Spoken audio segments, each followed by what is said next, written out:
Le Real Madrid joue contre Osasuna un samedi à 14 h en plein après-midi. Donc vraiment le pied pour voir le Real Madrid se planter à nouveau. Donc ça veut dire qu'Ancelotti est sur la sellette. Qui pour remplacer Ancelotti? Quel 11 pour jouer contre Osasuna? Mbappé titulaire, pas titulaire? Milieu à 4, attaque à 3, Rodrigo? Enfin, beaucoup de questions qui se posent. Quel est le meilleur équilibre pour ce Real Madrid-là? Quel est le meilleur coach pour remplacer Ancelotti? Eh ben, je vais vous donner mon avis en tant que supporter catalan.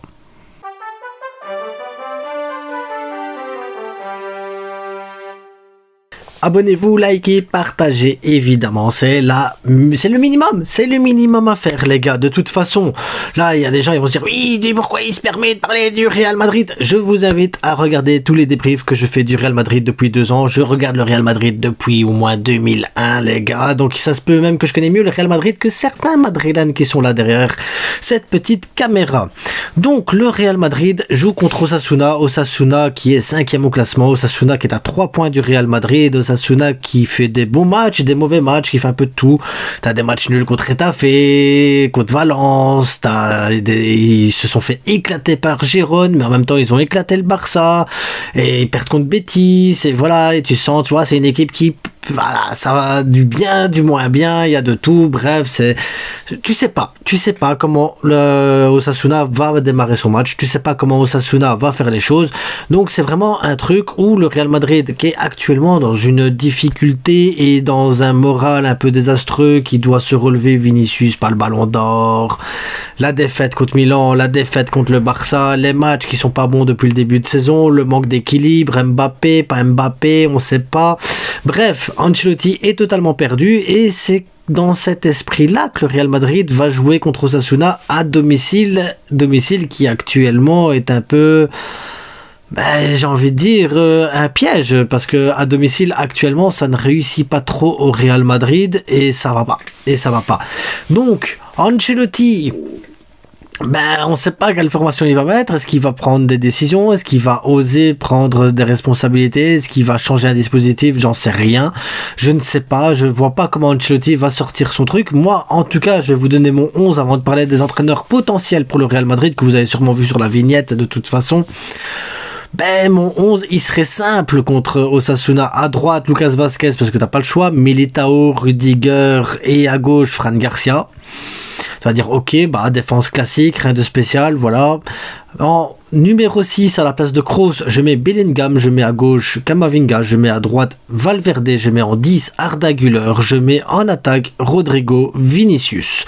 Voilà vers quoi je vais. Donc Vinicius à gauche, Rodrigo un peu plus dans l'axe, un Valverde quand c'est phase offensive qui monte un peu sur le côté droit, avec évidemment Lucas Vazquez qui va coller la ligne pour créer le surnombre, un Fran Garcia très offensif, ce qui fait que tu as une ligne de 5 attaquants réellement qui peuvent apporter du danger. Je pense que c'est pas mal du tout. Un Bellingham qui se placerait en ce moment-là entre Rudiger et Militao pour distribuer les ballons, pour jouer les ballons longs, pour justement changer le rythme et pour contrôler le jeu tout en ayant défensivement quelqu'un de fort, parce que Bellingham est quelqu'un de fort là-dedans, en ayant un Camavinga, un Valverde qui couvre un petit peu tout ça et qui peut couvrir le côté gauche, qui peut couvrir le côté droit, les montées de Vazquez ou la montée de Fran Garcia, et Arda Güler en homme libre et en créateur et en lui mettant réellement la possibilité de montrer son talent. Là vous allez me dire, oui, alors tu mets pas Mbappé finalement. Non, et je fais sortir Vinicius pour Mbappé, poste pour poste. Je fais sortir Rodrigo pour Endrick, poste pour poste. Je fais sortir Arda Güler pour Brahim Diaz, poste pour poste. Bellingham pour Modric, poste pour poste. Tu peux mettre, voilà, il n'y a pas de souci. Mendy, Fran Garcia, poste pour poste. Et en fait, tu es dans un équilibre total où tu peux faire énormément de rotation, où tu peux utiliser les joueurs à leur poste et où tu peux les mettre correctement dans leur rôle. Parce que pour moi, Bellingham, dans ce rôle de 6, dans ce rôle de Kroos, où il peut distribuer les ballons, avoir le jeu devant lui, où il peut, parce que intelligemment, il sait comment il faut se projeter, il sait comment il faut apporter le danger. Ça veut dire qu'il pourrait même avancer, avoir un Camavinga qui prend sa place ou un Valverde qui prend sa place en 6 pendant que Bellingham il monte et qui se projette vers l'avant. Et voilà, c'est ça, c'est jouer intelligemment, avoir des joueurs en mouvement et leur laisser une certaine liberté pour pouvoir exprimer leur football sans avoir de frustration. Moi, c'est ce que je ferais. Après, Ancelotti fait ce qu'il veut, parce que pour le moment, moi, tout ce qu'il fait Ancelotti depuis le début de saison, ça me convient. Voilà, on va pas se plaindre. Maintenant, qui pour remplacer Ancelotti? Moi, en tant que Catalan, j'ai envie de te dire, ça va, on remplace Ancelotti par Ancelotti, terminons la saison, c'est bon. Mais je pense que cette réponse-là ne pourra pas vous convenir. Alors il y a 3 choix, Raoul, Zidane, Xabi Alonso. Xabi Alonso ne quittera pas son club maintenant. Donc il y en a 2, Raoul et Zidane. Mais si tu vas dans le projet Real Madrid, dans le projet futur du Real Madrid, c'est Xabi Alonso qui arriverait pour moi fin de saison pour commencer avec Alexander Trent-Arnold, peut-être Alphonso Davies, peut-être du Wirtz. Voilà, tu pourrais rajouter, tu sais, à la place de Ceballos, t'as Wirtz, je pense que c'est vachement mieux. Donc voilà, le Real Madrid doit se construire, préparer les prochaines saisons. Et donc, si tu veux Xabi Alonso pour préparer la suite, pour vous faire les affaires comme il faut, je pense personnellement que Zidane, parce que je sais que c'est votre choix à vous, mais je pense que Zidane n'est pas le bon choix. Parce que Zidane, tu vas pas le prendre pour vous dire, voilà, tu viens 6 mois dépanner, s'il te plaît, t'inquiète pas, quand t'as fini dans 6 mois, Didier Deschamps, il sera viré de toute façon, donc tu prendras sa place. On sait pas. On sait pas.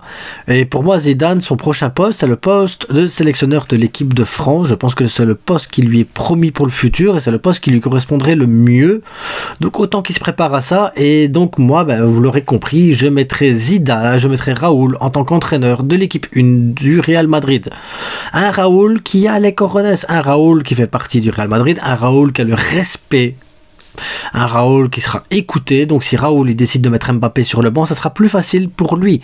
Si Raoul décide de changer un système tactique, ça sera plus facile pour lui.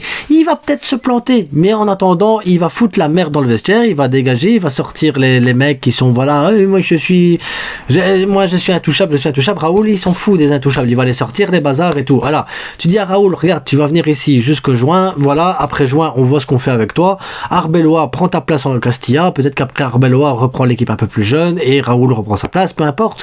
Mais en attendant, pour moi, je pense que pour le Real Madrid, si vraiment il fallait faire un choix, ce serait Raoul pour foutre un peu le bordel dans le vestiaire de manière à pouvoir, voilà, mettre les petites vaches sacrées de côté, comme on aime bien dire à Barcelone avec les vaches sacrées, mettre des joueurs de côté, utiliser peut-être un peu plus la Castilla. Il connaît la Castilla, il connaît ses joueurs, il sait qui à la Castilla pourrait apporter un plus dans cette équipe-là, parce que peut-être qu'il y a des joueurs en Castilla qui pourraient apporter, que ce soit à gauche, que ce soit à droite, que ce soit un défenseur droit, un défenseur gauche, un défenseur central, peut-être même un 6, on n'en sait rien en fait. Peut-être que la Castilla a des joueurs intéressants, peut-être pas, mais en attendant, il y a peut-être un joueur ou deux qui peut apporter quelque chose, donc c'est quelque chose vraiment qu'il faut peut-être regarder maintenant pour préparer justement l'arrivée de Xabi Alonso, se dire un petit coup de nettoyage, on remet les choses à plat, on arrête avec parce que Ancelotti est plus un manager qu'un entraîneur, c'est quelqu'un de plus humain, quelqu'un qui va voilà.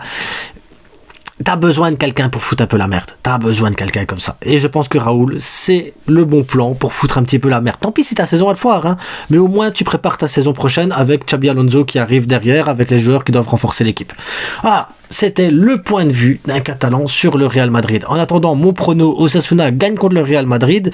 Le Real Madrid s'enfonce un peu plus dans la crise et accélère la disparition d'Ancelotti sur le banc du Real Madrid. Ancelotti, qui pour moi n'est pas responsable de ce qui se passe actuellement. Mbappé n'est pas non plus un responsable. Je pense que le système de jeu ne convient pas. Je pense qu'il y a des choses qui doivent être changées. Je pense qu'il y a des risques à prendre. Je pense qu'il y a des places qui devraient être prises par d'autres joueurs. Je pense qu'il devrait y avoir un peu plus de rotation, un peu plus de méritocratie.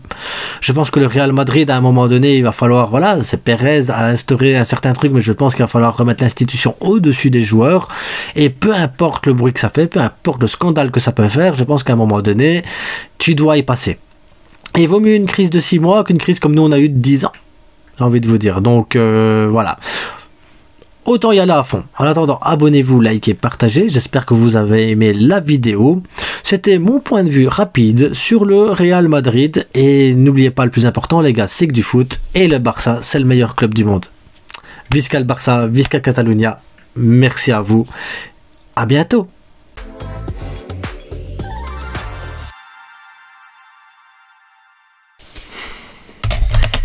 S'il y a encore des madrilènes dans la vidéo, il est encore temps les gars. Il est encore temps. On vous accepte comme vous êtes les gars.